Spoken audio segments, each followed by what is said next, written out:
The interior of the Midsector Environmental Management Facility did not resemble the clean, tiled residential layers above it, nor did it share the chaotic, scrap-built aesthetic of the low-sector slums. It was a brutal, monolithic kingdom of sheer scale, dedicated entirely to the mechanical conversion of raw toxic waste into breathable atmosphere and grey water for the middle class. Colossal, multi-story air-scrubbing cylinders stretched into the gloom like the pillars of a subterranean cathedral, their heavy internal blades rotating with a low, subaudible bass thrum that vibrated violently through the soles of Silas's boots. The air was thick and heavy, saturated with a biting mixture of aerosolized charcoal, heavy fluorocarbon filters, and old copper. Mara dropped from the lower lip of the ventilation shaft, her heavy industrial prosthetic arms striking the grated iron floor with a loud, metallic clang that was instantly swallowed by the immense acoustic roar of the nearby intake vortexes. She spun around immediately, her mechanical eye whirring through a succession of high-contrast thermal lenses as she checked the dark spaces behind them. Beside her, Lork squeezed his massive bronzandian shoulders through the narrow opening of the vent, his internal pistons groaning with a sharp note of mechanical stress as his heavy boots dented the floor plates upon landing. The air pressure in this conduit is cycling at nearly 4 atmospheres, Lork reported, his vocal synthesizer heavily modulated to cut through the deafening vibration of the massive scrubbers. He raised his remaining functional arm, his fingers tracking a thick line of exposed, heavy-gauge copper piping that ran along the concrete wall. The primary matrix is pushing the intake turbines to maximum velocity to clear the thermal feedback from the sanctum's collapse. If we get caught in the primary mixing chamber when the secondary flush cycles, the air current alone will tear the skin right off a human frame. Silas stepped out last, his movements remarkably fluid despite the severe neural trauma he had just sustained. He didn't drop from the vent. He stepped out with a deliberate, unnerving grace that felt entirely alien to his old identity as a scavenger. His golden irises were wide and luminous, completely independent of the dim, amber work lights illuminating the facility. Where Mara saw a maze of dark pipes and roaring cylinders, Silas's rewired brain perceived a beautifully transparent, three-dimensional geometric tapestry. He could see the literal streams of pressurized gas flowing through the conduits as glowing vectors of green and blue light. He could trace the high-voltage electrical lines hidden behind 3 feet of solid industrial concrete, and he could feel the pulse of the city's wireless administrative network humming directly through the marrow of his bones. "They're inside the secondary filtration loop," Silas said, his voice quiet but perfectly clear, carrying an unsettling level resonance that made Mara stop in her tracks. He raised his hand, his fingers tracing the air as if he were touching a physical glass interface that no one else could see. "The 3 black data signatures, the archivists, they aren't tracking our physical footprints anymore, Mara. They're tracking the administrative frequency of the name the system tried to erase. They know the signature of Cody Blake Huffman is moving through the air lines." "Can you mask it?" Mara asked, stepping closer to him, her face tight with worry as she saw the faint, golden geometric lines still flickering erratically beneath the skin of his temples. She adjusted the manual neural dampener on her hip, its low whine providing a small pocket of stability against the heavy electromagnetic fields of the facility. "If those deletion arrays catch your signal in the open, we won't even have a corpse to bury, Silas. They'll scrub your code from the root directory." "I don't want to mask it," Silas responded, his golden eyes shifting focus to a massive, ancient control manifold situated between 2 colossal water filtration tanks.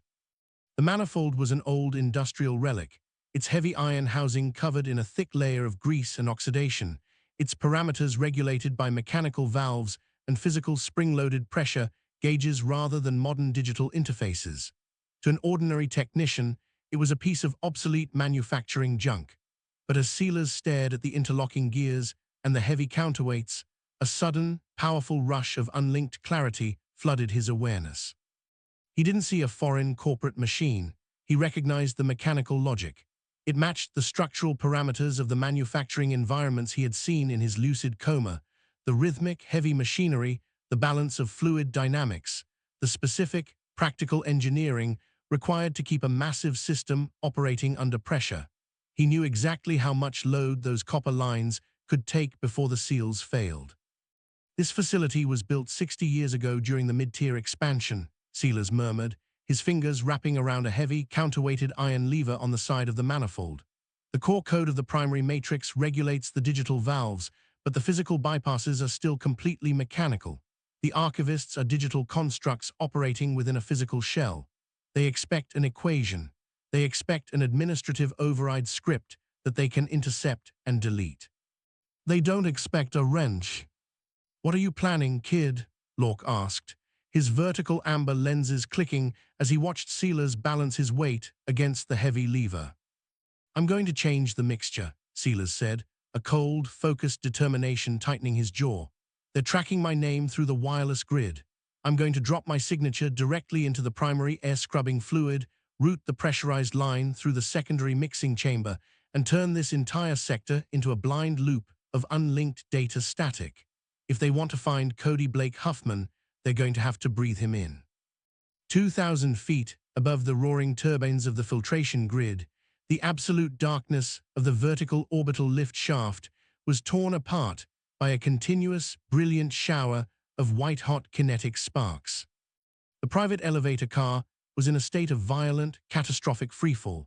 The primary suspension cables had been cleanly severed, their thick, braided steel strands whipping through the narrow shaft like metallic serpents as they unraveled under thousands of pounds of tension.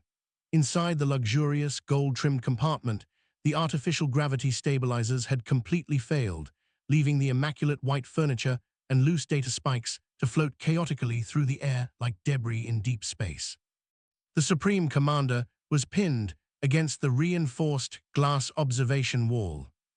His fingers dug deep into the leather molding as his cybernetic monocle spun through a frantic, strobe-like sequence of emergency calculations. His white military uniform was scorched and torn, his golden corporate emblems dented by the immense kinetic pressure of the descent. Directly above him, floating in the center of the roofless compartment, with his tattered black cloak billowing around him like a cloud of frozen smoke, was the Vampire King. The immortal did not require gravity stabilizers. His boots were anchored to the rear steel framework of the lift car by sheer physical force, his tall frame radiating a cold, terrifying majesty that seemed to grow more intense with every 100 feet they dropped. The Eclipse blade hung silently in his right hand, its midnight black glass blade absorbing the red emergency strobe lights of the shaft, while the central crystallized artery throbbed with a volatile, aggressive crimson glare. "You are a madman," the commander hissed, his voice straining against the intense G-force of the freefall as the digital altitude indicator on his monocle counted down toward their inevitable impact with the mid-sector distribution hub. "If this car hits the structural threshold of the lower tier at this velocity, the kinetic energy alone will flatten this entire column. You will be buried beneath millions of tons of reinforced titanium, old vampire. Your immortality won't save you from being compressed into an atom." "Then we will find out what lies beneath the atom, soldier," the vampire declared, his low baritone voice echoing through the wind-whipped compartment with a terrifying, calm certainty. He shifted his grip on the greatsword, the red light of the blade casting long, demonic shadows across his pale, flecked features. "For 500 years, your directors have looked down at the world through these glass walls, believing that their altitude made them gods. You believed that because you could calculate the exact moment of a man's death, you owned his life. You forgot that before your machines were ever conceived, my people ruled this rock through the simple law of iron and blood." The vampire launched himself forward, his boots breaking the leather molding of the wall as he cut through the floating debris of the car. The Eclipse blade came down in a devastating, diagonal slash targeted directly at the commander's throat. The commander, despite his panic, was a master of high-tier military augmentation. His left eye replacement flashed a brilliant, neon blue as his internal combat processor accelerated his nervous system to match the speed of the immortal. With a swift, desperate motion, he drew a localized kinetic defense buckler from his belt, a small silver disc that instantly expanded into a 3-foot shield of solid, high-frequency white energy. The glass blade collided with the energy shield, with the sound of a tearing atmosphere. The high-frequency white light of the buckler shattered into thousands of harmless, sparkling particles, but the force of the blow was enough to deflect the Eclipse blade away from the commander's neck, slicing instead through the reinforced glass observation wall behind him. The thick, multi-layered glass exploded outward into the vertical shaft, creating a violent atmospheric decompression that instantly began to suck the floating furniture and loose cables out into the dark void of the silo. The wind inside the car became a howling beast, tearing at the vampire's cloak as he anchored his fingers into the remaining steel frame of the lift. The commander was pulled toward the gaping hole, his heavy boots skidding across the white carpet as his cybernetic limbs strained to maintain their grip on the console housing.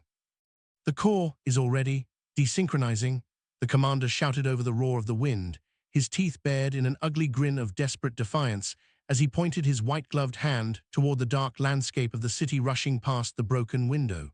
"Look down, King. Your scavenger hero didn't just stop the purge. He broke the balancing algorithm of the entire central matrix. The middle layers are entering a state of permanent systemic failure. Even if you kill me, you are the king of nothing but a burning cemetery." The vampire turned his crimson eyes toward the broken glass wall, his gaze tracking the massive, sprawling grid of the midsector below. The transformation was catastrophic. The clean, tranquil blue illumination panels that had defined the middle class for generations were failing tier by tier, replaced by an uncontrolled, cascading web of red security locks and strobing purple static. The viral geometric script that sealers had injected into the core was actively digesting the corporate infrastructure from the inside out, turning their perfect equation into an absolute, uncalculable architecture of chaos. "I did not return to rule a city of chrome, Commander," the vampire whispered, his voice cutting through the roar of the decompression with a chilling, predatory focus. He raised the Eclipse blade once more, the crimson light of the weapon expanding until it completely filled the ruined lift car. "I returned to see it fall." With a final, thunderous strike, the vampire drove the point of his greatsword straight through the main floorboards of the lift, targeting the primary electromagnetic brake assembly hidden beneath the carpet. The crystallized red vein of the sword flared into a blinding, final discharge of stored energy, melting the mechanical brakes and sending the elevator car into its final, terminal velocity drop toward the dark heart of the machine below. Deep within the dark, dripping chambers of the environmental management facility, the air-scrubbing turbines' suddenly note shifted, their low bass thrum rising into a high-pitched, screaming whine that made Mara's ears begin to slowly bleed beneath her headset. "They're here," Sealers said, his voice flat, completely unaffected by the agonizing frequency of the overpressurized machinery. He stood perfectly still before the ancient iron control manifold, his hand resting firmly against the heavy counterweighted lever. His golden eyes were fixed on the dark, misty throat of the secondary filtration tunnel 40 yards ahead of them. Out of the thick, aerosolized charcoal fog, 3 figures slowly emerged. They did not walk like men, nor did they move with the mechanical clatter of Lork's vanguard. They moved with an absolute, terrifying silence that seemed to swallow the acoustic roar of the facility around them. They were wrapped in long, heavy cloaks composed of a shifting, pixelated black and gray digital static that actively distorted the air around their silhouettes, making their physical boundaries appear blurred and unstable.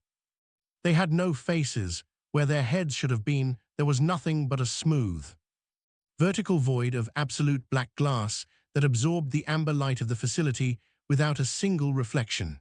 In their right hands, they carried the deletion arrays, long, slender rods of unpolished gray slate that shivered with a faint, cold purple aura of zero-point energy. The archivists, the physical immune system of the primary matrix. Signature identified, Cody Blake Huffman, the 3 entities stated in perfect, terrifying unison. Their voices did not come from vocal synthesizers or speakers. The sound materialized directly inside Sealers and Mara's minds, a cold, clinical text-to-speech frequency that carried the weight of an absolute judicial sentence. Administrative profile, obsolete. Genetic parameters, cleansed. Initializing root extraction protocol. Erase the anomaly from the system timeline. The lead archivist raised its gray slate rod, the cold purple aura around the weapon expanding into a wide, horizontal field of absolute silence that instantly froze the air current in front of it. The sound of the massive turbines didn't just fade, it was physically deleted within the path of the weapon's field. "Get behind the tanks," Lork bellowed, his mechanical lung bellows operating at their absolute safety threshold as he grabbed Mara by the shoulder, violently pulling her behind the thick, reinforced steel plating of the nearest water filtration cylinder. "Mara, prepare the compression canisters. If that field touches our metal, our internal logic will be wiped clean." Sealers did not run. He stood alone in the center of the iron staging platform, his golden eyes staring directly into the faceless glass voids of the three entities. He could feel the cold purple aura of the deletion arrays reaching out toward his consciousness, trying to peel away the geometric map of the city within his mind, trying to reduce his memories of Keen Elementary and the bold, unnetworked layout of the Asterisk Manifest Greatness Laundromat into empty lines of zeroed code. But the rewired pathways of his brain were no longer operating within the parameters of their system. He wasn't a standard file to be deleted. He was the interface that had survived the Earth's crust. "You're tracking a name," Sealers said, his voice carrying a rich, resonant power that matched the ancient frequency of the Tartarian runes. He tightened his grip on the heavy iron lever of the manual manifold. "But you don't know the mechanics behind it. You don't know how much pressure it takes to break the pipe." With a final, screaming exertion of physical strength, Sealers slammed the counterweighted iron lever all the way down into its primary override slot. A sound like an atmospheric explosion ripped through the environmental facility. The heavy iron valves inside the manifold violently spun open, reversing the hydraulic flow of the superheated, toxic air-scrubbing fluid all at once. The massive, multi-story air cylinders behind the archivists groaned in structural agony as their internal pressure levels instantly spiked into the critical red zone. The physical seals along the copper piping ruptured with a succession of sharp, deafening cracks, spraying thousands of gallons of boiling, pressurized chemical fluid and dense, charcoal-saturated steam directly into the filtration tunnel. The absolute silence of the archivist's field was instantly overwhelmed by the raw, chaotic mechanics of a physical fluid explosion. The dense, black chemical fog rolled over the three entities, its high-pressure kinetic force tearing at their pixelated static cloaks and scrambling their localized wireless tracking sensors. The smooth, black glass voids of their faces filled with a chaotic reflection of green electrical fire and boiling steam, their clinical data deletion arrays stuttering violently as the physical environment became entirely uncalculable. "System error, proximity network desynchronized." The archivist's voices glitched inside Sealers' head, the text-to-speech frequency cracking with a heavy layer of digital static.